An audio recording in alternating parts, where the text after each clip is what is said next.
Reading from Srimad Bhagavatam, Canto 11, Chapter 3, entitled Liberation from the Illusory Energy. Text number 47. Om Namo Bhagavate Vasudevaya. Om Namo Bhagavate Vasudevaya. Om Namo Bhagavate Vasudevaya.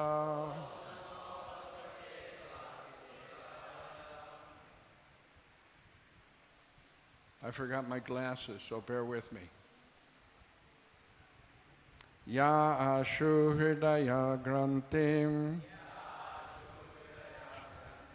nirjihishu paramatmanaha vidhinopachare devam tantruktena chakishavam Yashu hridaya grantim nirjihirshu paramatmanaha vidhinopachare devam tantruktena chakeshavam Yashu hridaya grantim nirjihirshu paratmanaha vidhinopachare devam tantruktena chakeshavam.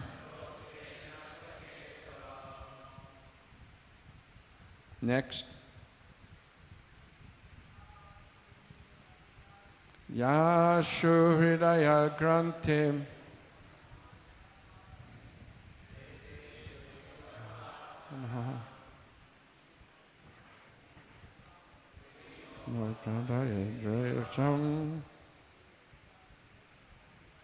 tantrotena chakeshavam Yashu hridaya grantim nirhiji paramatmaha vidhinopachare devam Lokena takeshavam Kartim nirjihirshu paratmana vidhinopachare devam tantruktena chakeshavam. Ladies.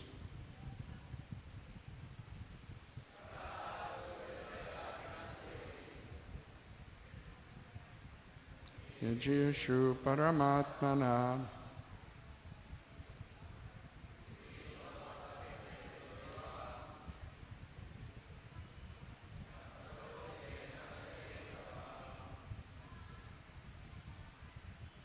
Yashu hridaya grantim nirjihirshu paratmanaha vidhinopachare devam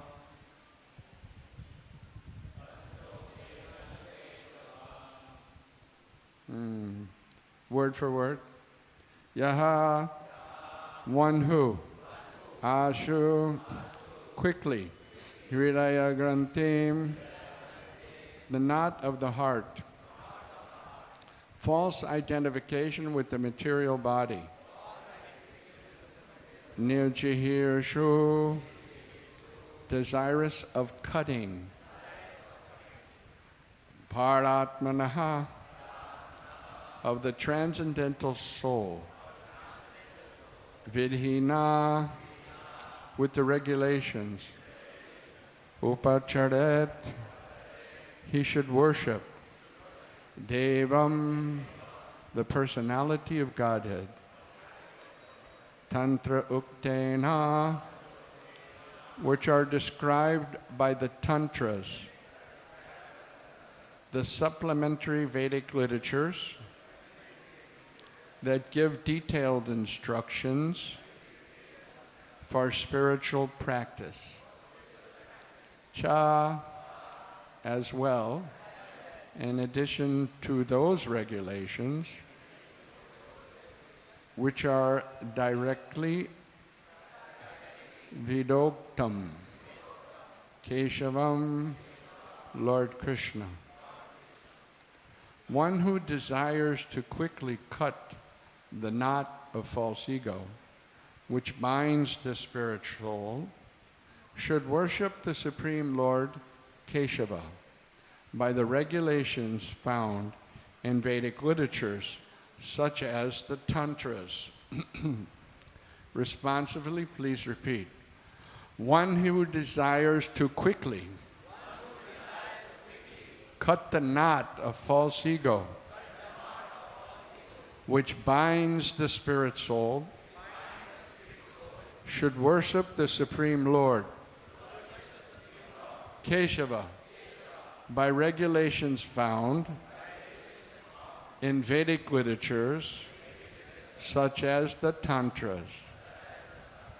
Purport. The Vedic literatures contain mysterious descriptions of the absolute truth that stimulate philosophical speculations. The Vedas also offer heavenly rewards for the purpose, for the performance of ritualistic ceremonies. But as stated in verse 44 of this verse, such Jnana-kanda and Karma-kanda sections of the Vedas are balanam anusasanam, that is, because less intelligent or childish persons are addicted to mental speculation and fruitive activities. These sections of the Vedas are meant to attract such persons to take shelter of the Vedic injunctions for gradual promotion to the perfect stage of Krishna consciousness. Now that the path for those who are materialistic has been described in several verses, this verse describes the process for those who are Vijna, or learned transcendentalists.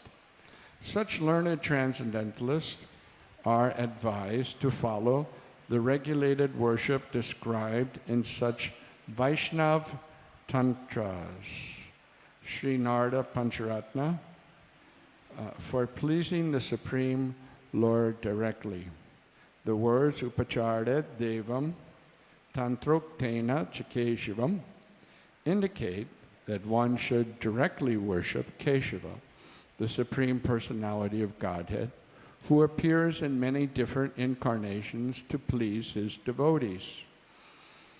Srila Jayadev Goswami has described the pastimes of the Lord in his song, describing 10 prominent incarnations of the personality of Godhead: Keshava, Lord Fish, Lord Tortoise, Lord Boar, Lord Nrsingadev, Lord Vaman, Lord Parshuram, Lord Ramchandra, Lord Balaram, Lord Buddha, and Lord Kalki.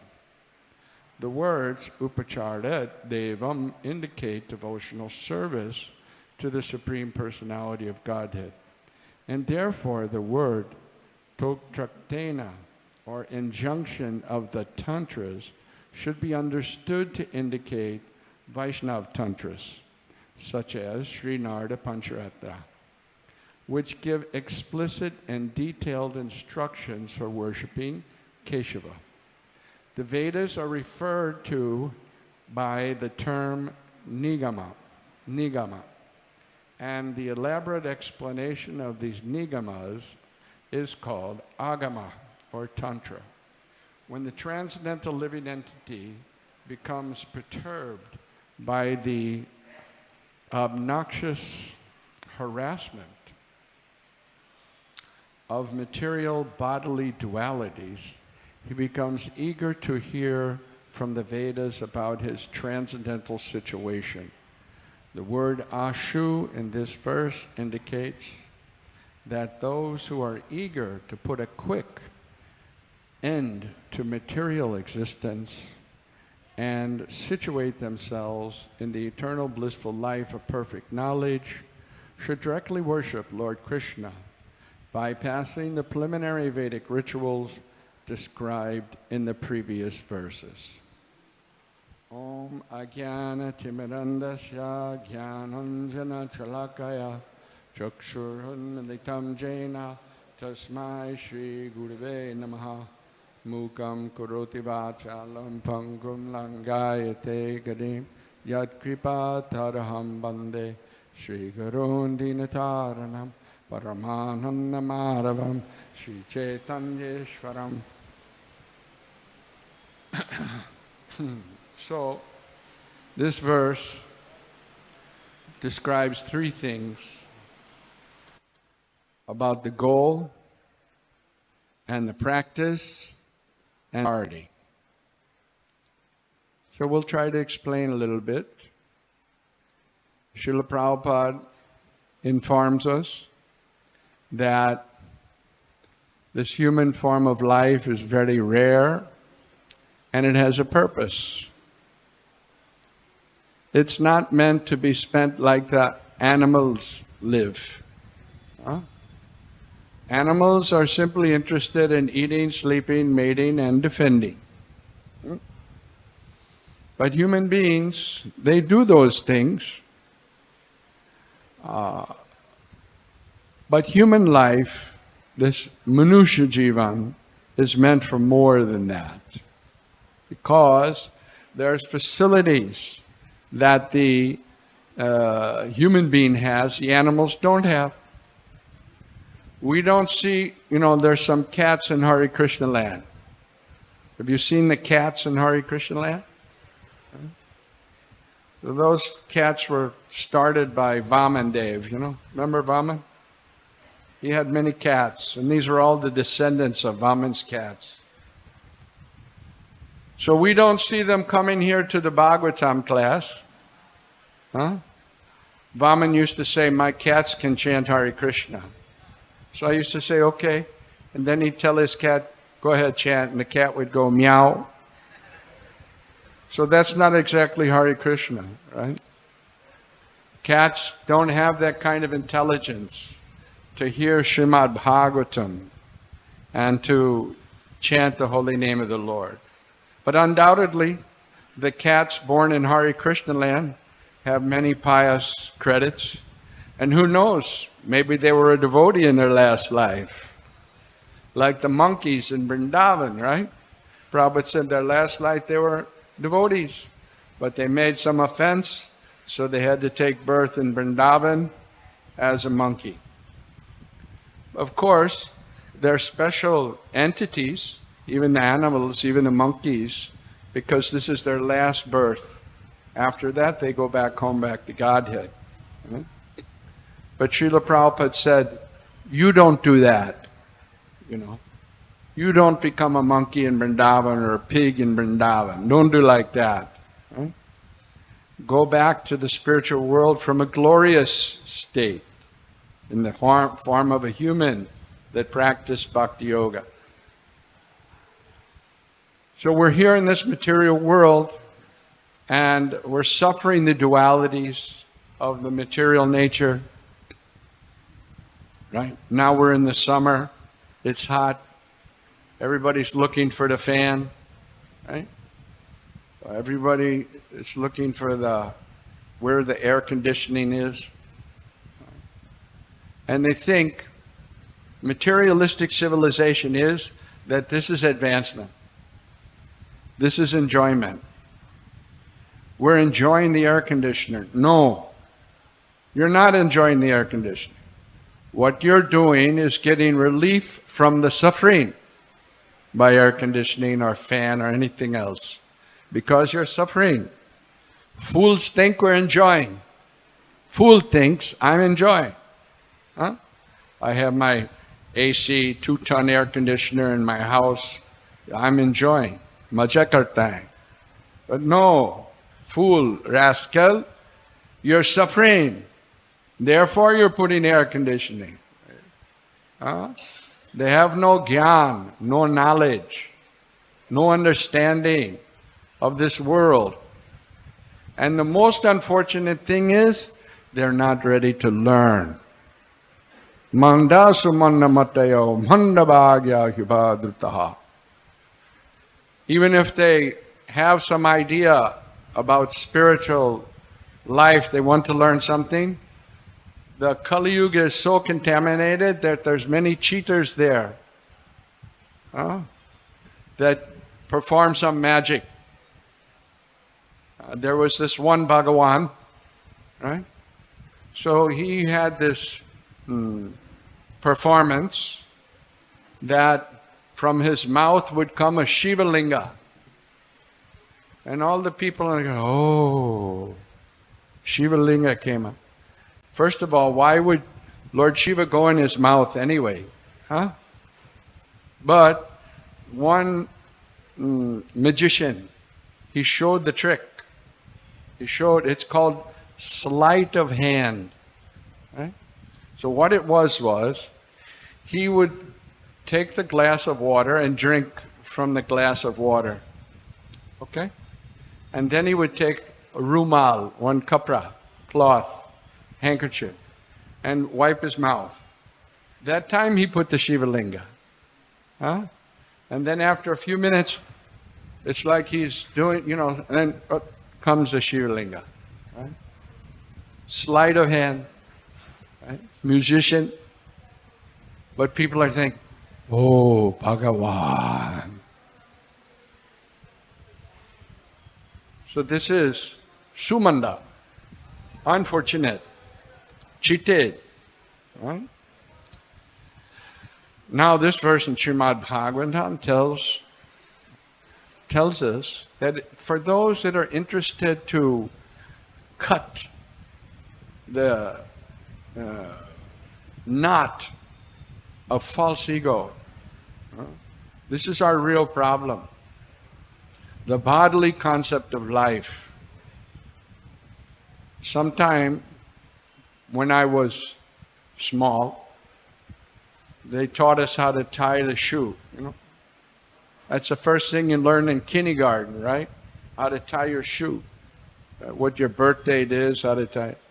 Kindergarten. But sometimes the knot would become too tight, stuck. And then you couldn't get out the knot, right?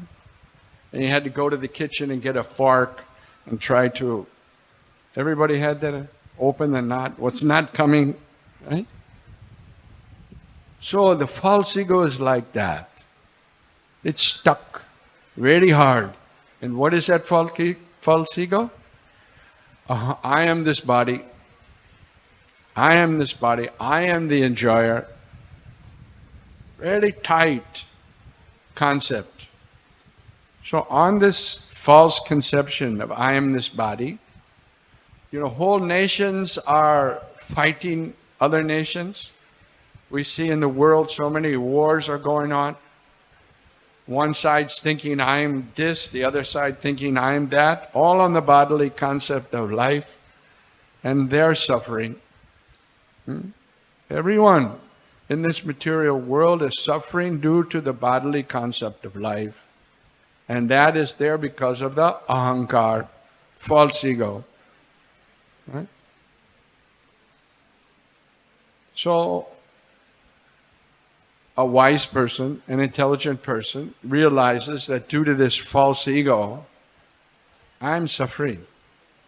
So how to become free from this hard knot of material existence and the false ego? This is the goal. Become free from the bodily concept of life. Krishna speaks in the Bhagavad-gita, Yada yada hi dharmasya glanir bhavati bharata. Glanir, whenever there is discrepancies, then I come. Right? When there are discrepancies. What is that discrepancy? The discrepancy is the false ego, the bodily concept of life. Right? So Krishna gives knowledge that we're not this body. In the second chapter of the Bhagavad-gita, the first explanation is that we're not this body. We're the eternal spirit soul. Arjuna was bewildered whether to fight or not to fight because he was thinking of his kinsmen as being connected to his body. My family members, my countrymen.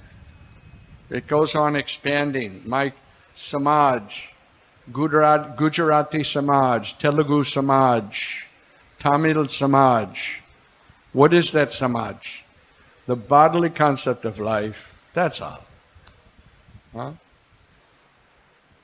So, spiritual life means someone wakes up and understands, how do I come out of this bodily concept of life? This hard knot that's there within the heart. So, the verse is explaining that one has to practice Krishna consciousness. And Krishna consciousness, of course, begins by the chanting of the holy name. Hare Krishna, Hare Krishna, Krishna Krishna, Hare Hare, Hare. And there's various practices.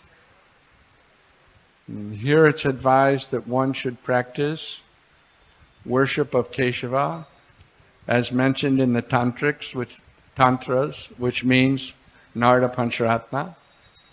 There the process of deity worship is elaborated, how to worship the deity. This 11th canto also, and the Uddhava Gita, Krishna also mentions that one should worship the form, worship his form, Krishna, the form of Krishna. So that has to be done through regulation, under the authority of the Shastras and the spiritual master. So Srila Prabhupada, he established temples, he established deities. Even though chanting Hare Krishna is sufficient in this age of Kali to become free from the false ego. You don't need initiation, you don't need anything. You just need to chant. Hare Krishna, Hare Krishna, Krishna Krishna, Hare Hare, Hare.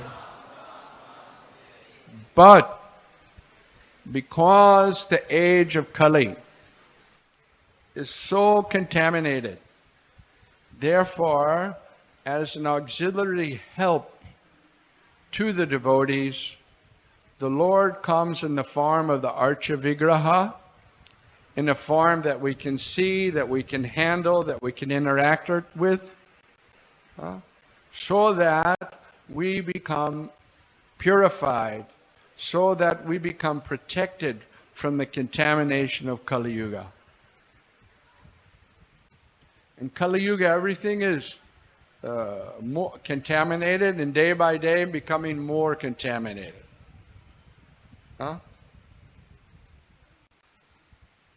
In America, they have men that have changed their sex to be like women, right? And they want to perform sports with women. But it's not literally fair because the physical constitution of a man is more strong than a woman, right? So just because you had a sex change, they want to perform sports activities, you know, swimming or whatever it is, with women. So the government had to pass a law that if you had a sex change, right, you can't participate in sports with women who are actually women. You can understand how contaminated Kali Yuga is, huh? LQPT, and the list goes on. You know? Lesbian, queer, etc., etc., etc., etc. Now, people might say, well, you're against them, you know, you're prejudiced. And they can say whatever they like, but we follow Shastra, right? There's only two sex, male and female. not third, fourth, fifth, and sixth. We don't ascribe to that, right? What is there in nature we should follow, right? God has given man and woman. Why? So that there will be creation of progeny, right? And hopefully the progeny will be good progeny. Therefore there's Garbhanana Sanskar, right? Arjuna on the battlefield of Kurukshetra was very concerned that if so many men are killed, there'll be unwanted progeny, right? Well, today in Kali Yuga, we don't have to worry about that. There's plenty of unwanted progeny. People are so unfortunate because they don't follow any sanskars. So in Kali Yuga, the main and most important sanskar purification process is the chanting of the holy name. Hare Krishna, Krishna Krishna, Hare Hare, Hare. But to give help, to give auxiliary assistance is the worship of the deity, worshiping the deity. Because we have rules, regulations. There's rules and regulations to worship the deity, right? You should have taken bath. Your cloth should be clean. You have to chant Achmaniyam, right? There's rules and regulations.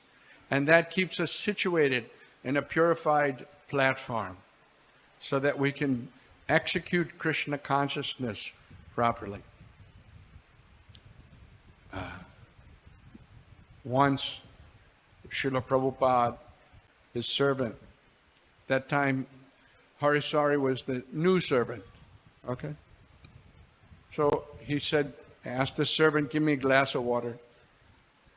So he poured Srila Prabhupada a glass of water.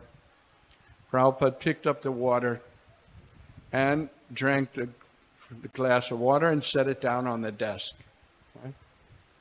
So Harisari picked that up and picked up the pitcher also at the same time. Right? And Prabhupada said, no, not like that. Because I drank from the glass of water, now that glass is contaminated.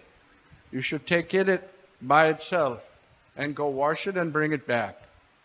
Right? This is cleanliness. And Harisari was thinking, Prabhupada has had so many servants, how many times he must have told that to different people, how to be clean.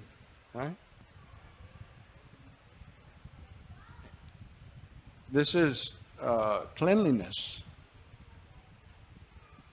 So, in this way, by having proper guidance, and Prabhupada mentions the Narada Pancharatna, is that guidance for the deity worship. But we don't want to introduce new things. Whatever Srila Prabhupada has given us, that's enough. Right? Not to invent things or introduce things from other sampradayas. We shouldn't do like that. One time Srila Prabhupada wrote a letter to one Mataji, and her name was Lakshmi Muni, the wife of Jagadish. And in the letter he clearly said, if you speculate in the matter of deity worship, then you can ruin the whole movement. So everything, this verse is telling us everything should be with authority, right? Like Narada Pancharatna is the authority. And from the proper authority means the spiritual master, the Acharya, Srila Prabhupada. So based on that, he's given us how to worship the deity, and he's described that we should be very careful in worshiping the deity, because this is Krishna. The deity is not something stone, right? If you have that mentality, Shastra says that your mind is like demoniac to think that we're worshiping the stone, right?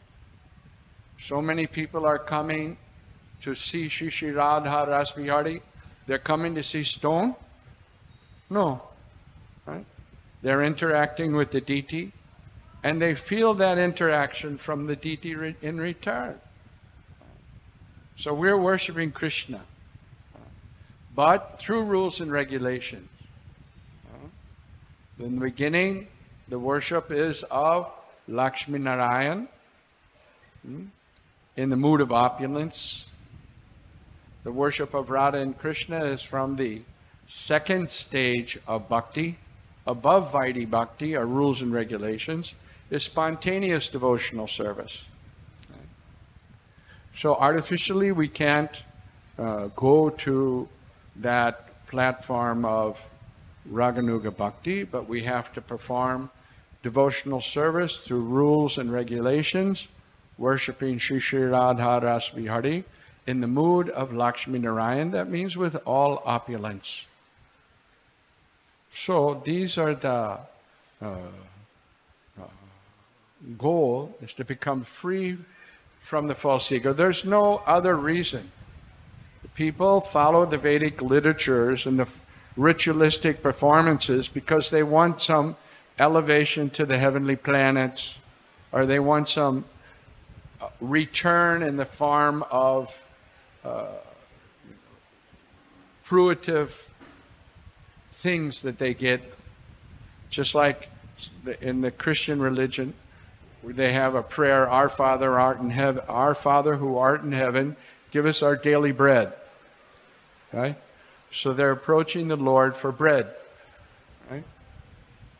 And the Vedic literatures are like that also, performing various ritualistic performances for some material benefit. That's why Lord Krishna, when just before worshiping the Govardhan hill, he told his father to stop this sacrifice to Indra. Of course, the Vedas have these ritualistic performances so that people will become gradually promoted from worshiping demigods or worshiping the Supreme Lord for some material benefit to the platform of bhakti. Bhakti means without any desire for anything in return. Anya vilashata shunyam gamadikam navritam anokoyena krishnana shilanam bhakti-ruttamam. To worship the Lord simply for the pleasure of the Lord and not for any materialistic return. This can be accomplished by this process of chanting the holy name of the Lord and simultaneously worshiping the deity. But in order, of course, to worship the deity, one has to become properly initiated. But if you're not initiated, it doesn't matter, because you can observe the deity worship. You come and see the deity nicely dressed and take prasadam that's offered to the deity. And in this way, you're also engaged in worshiping the deity. But in order to become more engaged, then one should come to the platform of being Brahminically initiated. So that's more or less the sum and substance of this verse. And if we have any questions, we can try to answer them. Hare Krishna.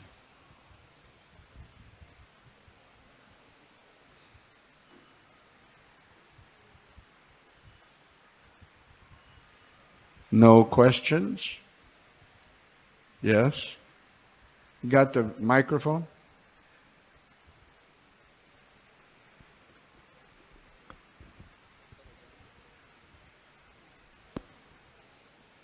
Thank you, Prabhuji, for wonderfully describing about, in the beginning of the session, you are describing the concept of soul. We are not these bodies, we are the spirit soul. So there are, in India especially, there are so many people, they are just following the rituals. So many processes they follow, but they don't know about the concept of soul, or they practically don't know. But they think they are so much spiritual. So while preaching to them, it is very difficult for us to preach them about this, because they are doing some activities, some rituals. So how to preach to this kind of people? Well, that is the nature of someone absorbed in ahankar. They think they know everything. You offer them Bhagavad-gita. No, I know. They know everything. So those kind of people, you know what you do? You leave them and go find somebody else. Because there's, two types of mango. Vaisheshika Prabhu speaks about in his Sankirtan seminar. There's a pakka mango and a kacha mango. If you have a pakka mango, you just give it a little tug and it comes. But if the mango's kacha, then you really have to pull hard to get that mango off the tree. Right? And you can even break the branch. So leave the kacha mangoes. They have to take some more time. And you look for those who are ready. Someone who's ripe. Someone who's frustrated in this material world. As Krishna says in the Bhagavad-gita, 4 types of persons. Right? Those who are looking for wealth. Those who are looking for, they're in distress. There's those kinds of persons. Then they're ready to hear. Otherwise, the kacha mango type, they already know everything. What can you tell them? If your glass is full, I can't put anything inside. The glass has to be empty. Then I can put something. So when a person is sufficiently frustrated or in search of something, inquisitive, genuinely, then you can guide them. It's okay? Yes.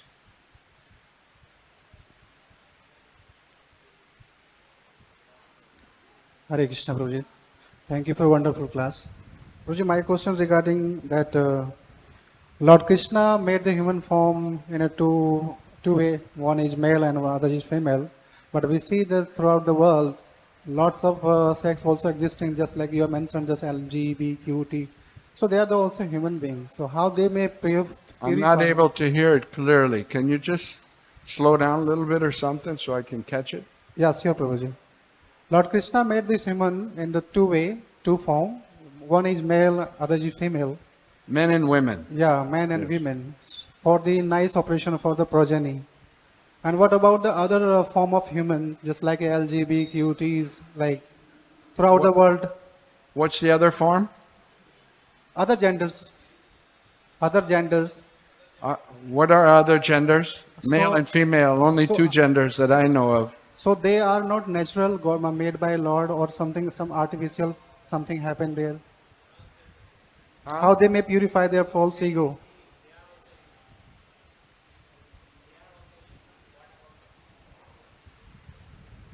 They're also human. Yeah. But what is the other gender besides male and female? So how they may purify their false ego, that They're like artificial. they're not natural.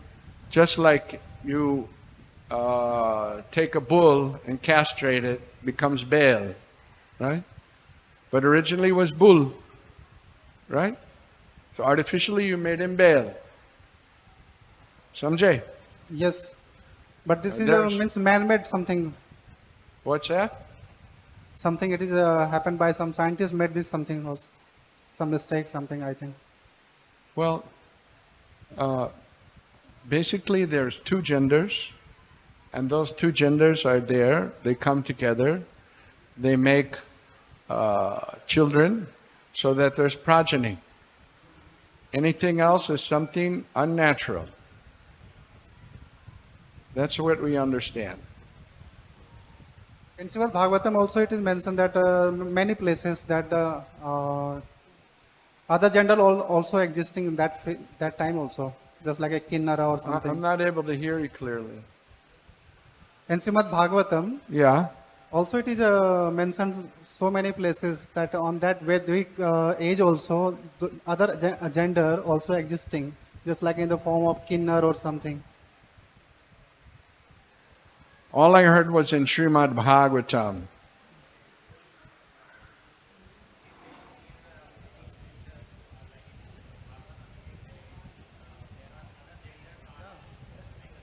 Yes. Transcendent.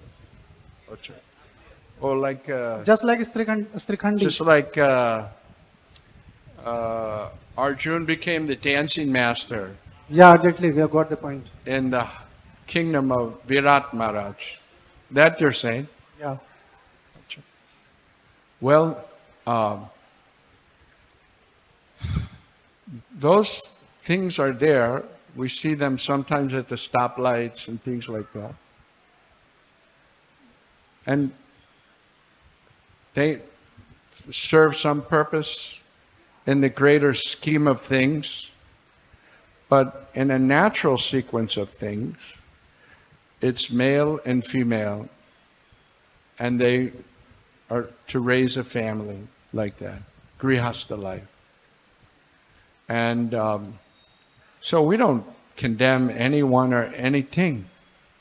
When I was in Sankirtan, many times out there in parking lots or concerts, we would meet, different kinds of people, right? So we would explain to them, doesn't matter. You may be gay or you may be straight. The same thing is there, the false ego and the bodily concept of life. One has to come out of it, right? Not that you encourage a false conception. Even a man thinking that he's a man is a false conception, because everyone in relationship to Krishna is Prakriti, right? Subordinate. The Purush is Krishna, the supreme male. Everyone else is his subordinate servant, right? But you have to work in such a way that you can grab that mentality, cultivate that mentality, right? You shouldn't act in such a way that you degrade yourself and you make yourself go down further in degradation. So what we're giving advice and taking from Srimad Bhagavatam and giving that advice is that you work within the natural order of things, right? And if by the arrangement of the material nature you're in some extraordinary situation, still the things don't change for you. Chant Hare Krishna, follow the process of devotional service, make yourself perfect, and at the end of this life, go back home, back to Godhead. Whatever your situation is. Thank you, Prabhuji. Hare Krishna. Sitaram has a question in the back.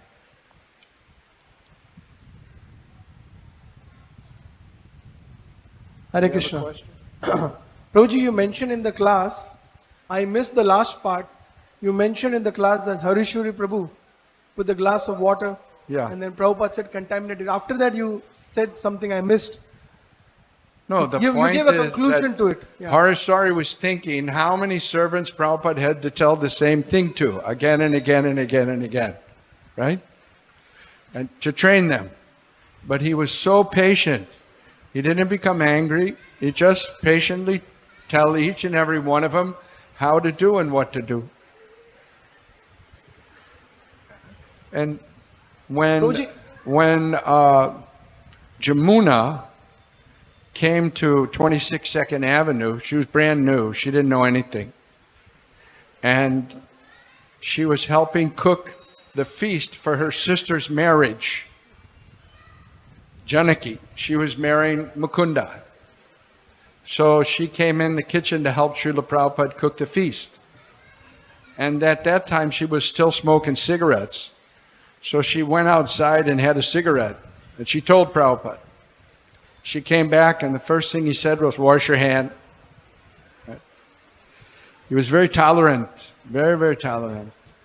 And then Jamuna went on to be a famous cook. And she was such a good cook, she wrote a cookbook called Lord Krishna's Cuisine. And that won the best-selling award of a book for the vegetarian in front of so many other cookbooks. It became a very famous book. And she went on to write more cookbooks. So the point is, by the mercy of Srila Prabhupada, we may be on any platform, LQ, B, T, whatever it is, but we can be elevated by the mercy of Srila Prabhupada if we just follow the process. Thank you. Yes, Akhanda Leeladhar. Microphone. Hare Krishna, Krishna Krishna, Hare Hare, Hare Ram, Ram, Hare Hare. Hare Krishna, Prabhuji. My question is that we understand that from Shastra that the deity form of the Lord is non-different from the Supreme Lord. But we have seen in history, we have heard in history that the deities were attacked, the deities were stolen, and it was moved from one place to another. So many skeptical people, they argue with us that that Supreme Lord, if you consider them as Supreme Lord, then how can they cannot save themselves? So then in history, we see that like Madhavendra Puri's deity was established on the hill of Govardhan, but later on shifted down the hill because of Muslim invasions, and then later on wound up in Rajasthan. Well, Krishna can, he can just change things around. If he feels that the devotees need something else for their advancement, in other words, there's offenses to be considered in worshiping the deities also. And Prabhupada said, if you dress, Srila Prabhupada said, if you dress Radharani very beautifully, then Krishna will stay in your temple. Right? So he's not bound. He can make a situation where he goes away. Right? One has to be very attentive in worshiping the deity. Right? Because Krishna can do anything. He can make the whole situation change very quickly if he wants. So therefore the devotees are very careful when they worship the deities not to make any offense. Aparad. Just like there's Nam Aparad, there's Seva Aparad. There's 64 different Seva Aparads that one has to avoid. Right? So then so that's the point. Maybe due to aparad or whatever, inattentiveness, Krishna changes the whole scenario. But so the non-devotees will say, oh, so it's not really Bhagavat. But the devotee sees in a different way. The devotee sees that Krishna is independent. If he wants to stay in a place, he can. If he doesn't want to stay in a place, he doesn't have to. He can leave and make the arrangement that he leaves. What about the deities? Just like Radharasbihari was here in a little hut, right? And Prabhupada said, fighting with Mr. N, that's not our business. That's not. We could have just walked away from this. He said that. We could have just walked away. But because Krishna had come, and I promised him I'll build him a temple, and if Krishna went away, it would be embarrassing for him if he had to leave. Therefore, I fought Mr. Nayak. So you see the personal relationship between Srila Prabhupada. And Srila Prabhupada had no intention to come back to India. He was going to stay in America for good. He just came back one time for his health, and he had no intention to come back to India. He was preaching in the West, because that's what his spiritual master told him to do. And one day he was in front of Rukmini Dwarkadish offering his prayers. And Krishna told him, go to India and establish some temples. So now we understand the deity is not stone. But the mudhas and foolish persons who are steeped in ahankar, they have no idea. So our mission is to elevate them, bring them up to a higher platform so that they can become purified enough to understand that this is SriSriRadhaRasbihariTemple Ladita Vishaka Gornitai Sitaram Lakshman and Hanuman. Right? Otherwise, why are we spending so much money? Every day we're spending so much money for flowers and bhoga, for statue? No. We don't worship statues. We worship Krishna. And Krishna has come in a form on the request of his pure devotee to accept our service. So we should always be very careful. Whatever service we do it with great attention for the pleasure of the deity. And we'll understand better ourselves. If Krishna walked in the door right now, you wouldn't understand it's Krishna.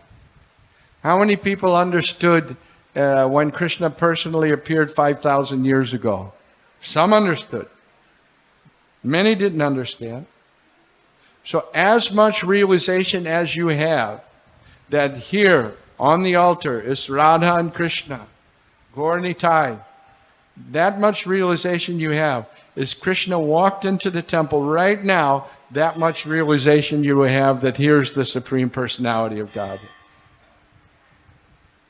So just because people are mudha doesn't mean we should be mudha. We are mudha. Fool number one, no doubt. Otherwise, why am I in this material world? Mudha. But don't stay mudha. We have knowledge. We have the process of devotional service given to us by Srila Prabhupada. Right? We can read the nectar of devotion and elevate ourselves from mudha to mukti. Means bhakti.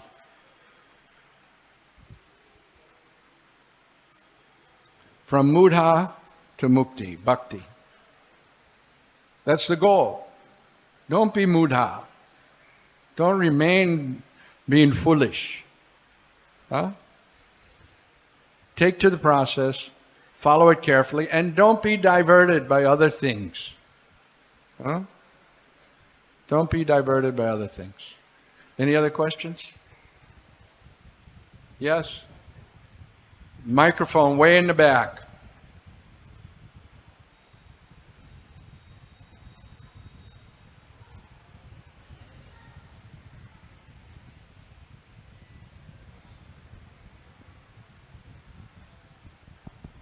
Hare Krishna Prabhuji. If somebody is new on this journey and they don't know where to get started, how can somebody get on this path to service to Lord and on this path to self-realization? How do they get started? Well, we have these mantra cards. You can get a mantra card. Anyone can get a mantra card. People that come to the temple, we give them a mantra card and get started. That mantra card says, please chant Hare Krishna, Hare Krishna, Krishna Krishna, Hare Hare, Hare Rama. That's how you get started. That's how I got started. I was at a rock and roll festival in 1970, something like that. And I saw the devotees, and they gave me a card. And they gave me a stick of incense. And they gave me a Simply Wonderful, but I thought it was a donut. I didn't know what it was. So I put the card in my wallet. And many, many months later, I pulled out the card. I remembered that card. And it said, chant this mantra and your life will be sublime. So I thought, okay, let me chant.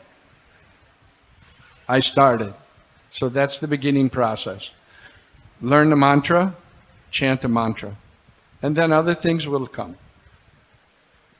And if we want to, after we've started chanting the mantra, if we want to go deeper into this knowledge, learning the Bhagavad-gita or the Srimad Bhagavatam and the other scriptures, how can we get started with that? Every day, starting at 8 o'clock, we have class on Srimad Bhagavatam. And every evening, right? Every evening. What time is it? 7:30? 7:30, 7:45, we have class in Bhagavad-gita. Everyone is welcome to attend. Hare Krishna. Hare Krishna. Thank you. Okay, thank you very much. Grantaraj Srimad Bhagavatam ki, Srila Prabhupada ki, Nitai Gaur Premanande.